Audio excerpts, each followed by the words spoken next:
Šiame pokalbyje jūs sužinosite apie gana paprastą būdą, kaip greitai susitvarkyti savo sodybą. Tai ponas Vaclovai, mes esame čia labai senoje sodyboje ir matome, kad jinai yra atnaujinama. Tai kokie tie atnaujinimo būdai? Atnaujinimo būdas mes pamatysim galbūt vėliau, čia praktiškai bus vis sienos šiltinimas, kalama gipskartonas, lubos, grindys, kaip matot. Bet aš norėčiau pasakyti apie tą apšiltinimo būdą, privalumą celuliozinis vatose, kovatos prieš kai kurias kitas termoizoliacinis medžiagas. Ot, pavyzdžiui, kaip šituo atveju dabar, jeigu, pavyzdžiui, mums reikėtų grindis apšiltinti su mineralinėm vatom, kokie konstruktyviniai reikalavimai būtų? Pirmiausia, reikėtų ant šito, čia yra išbetonuotas grindis, pagrindas padarytas ant grunto. Reikėjo prieš tai išbetonuoti grindis, taip? Ant sutankintų gruntų, vienu žodžiu, ir betonas padaryti. Dedant mineralinės vatas ten, stiklo ar akmens, pavyzdžiui, reikėtų pirmiausia pasipkluoti plėvelę, kaip garą izoliuojančią medžiagą, kad į mineralinės vatas nepakliūtų drėgmė iš grunto. Dabar, čia kaip tik tai specialistas šitos ryties, kokius jūs dabar matote čia problemas? Pirmiausia, reikia nutepti medį kažkokią antiseptikų. Dedant reikia pjaustyti, nes lagis dedasi kas 40 cm, o šita vata būna standartas 55. Norint atpjauti, prarandam dalį medžiagų. Vienas dalykas, ar ne? Taip. Kitas dalykas, jau nebėra, Surišimų nėra. Nėra surišimų ir norint ją panaudoti toliau, lieka faktiškai iš tokių gabaliukų, kada reikia sudėlioti, praranda ir šiluminės savybės taip pat. Dabar, pavyzdžiui, čia yra išstorinta, kadangi reikia išlyginti grindis, išsistorino ir, matot, jau antras sluoksnį dedant reikia suspausti. Taip. Praranda savo savybės. Taip, šiluminės savybės jau praranda šitą termoizoliacinį medžiagą. Dabar jeigu dar žiūrėkim, ir dar vienas dalykas.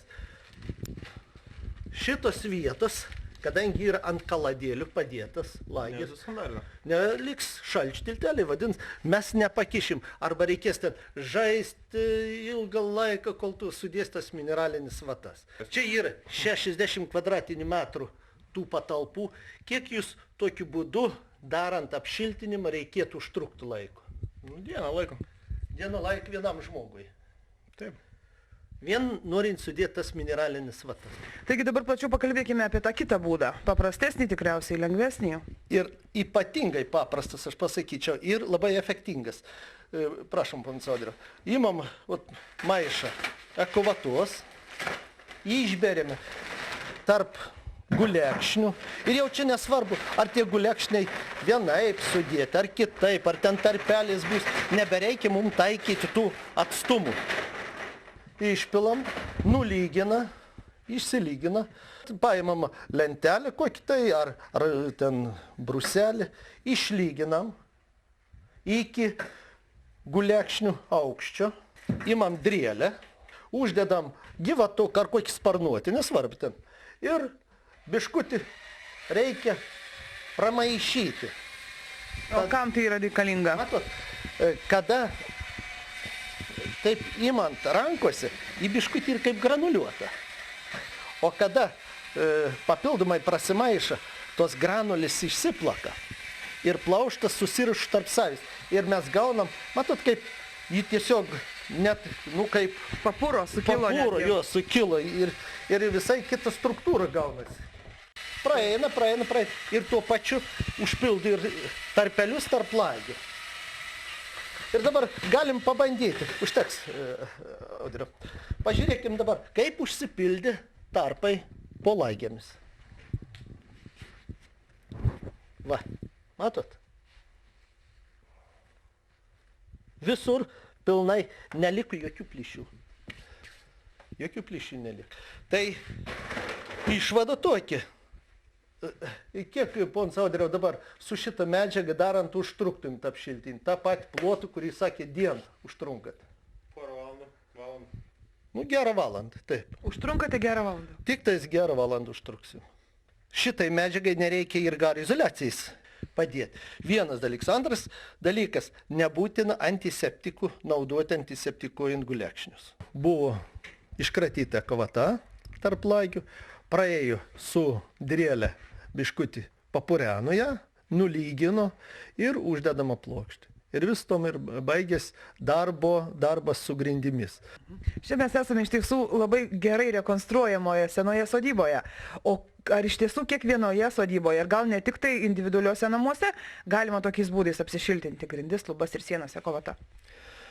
Visuose be išimties galima naudoti ir rekomenduočiau celuliozinį ekavatą naudoti. Bet ypatingai tikrai yra nepakeičiama medžiaga apšiltinant senus pastatus, medinius pastatus. Jau yra ne vieną laidą ėjus, kada reikia, pavyzdžiui, apšiltinti sienas. Jūs žiūrėkit, ant kiek jos yra nelygios. Ir vėl, jeigu mes dėsim, pavyzdžiui, tą mineralinį vatą, kurią prieš tai rodėm grindimą apšiltinti, jokių būdų mes šitų plyšių neužpildysim. O užpučiant, kadangi, kaip matot, struktūra ekavatos yra smulki ir neįmanoma, kad liktų kokie tai neužpildyti plyšiai. Tai kaip čia, ar tikrai šiandien name bus šilta? Ir ar galės ant grindų vaikai tiesiog šliaužioti ir su vienomis trumpikėmis? Pirmiausia, reikia vaikų turėti, daug Tai aš lietuvų. manau, kad šitam name čia bus vaikų. Nu, tikėkimės bus vaikų. Vienas dalykas, o kas liečia dėl šilumos, tikrai 5 cm, jeigu duod 1,2 varžą, tai prilygsta 51 cm mūro sienai. 51 cm. Taip, mūro sienai. Jeigu normaliai jį yra pamūryta. Čia, kiek žinau, tai ekavata bus šilta namuose ir sienos, ir lubos. Taip. Šiltina viską. Ir šeimininkas, irgi išprusęs žmogus, daug apsiskaitęs.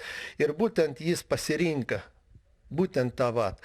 Ir buvau Vokietijoje, buvau, ten, nežinau kur tai dar pasakoju, važinėjai ir žiūrėjai, kur yra namai, būtent su celuliozinė vata. Nu, ten Vokietijoje termoflok, izoflok vadinasi, kitas pavadinimas mūsų lietuviškas yra ekovata, bet būtent celuliozinė vata.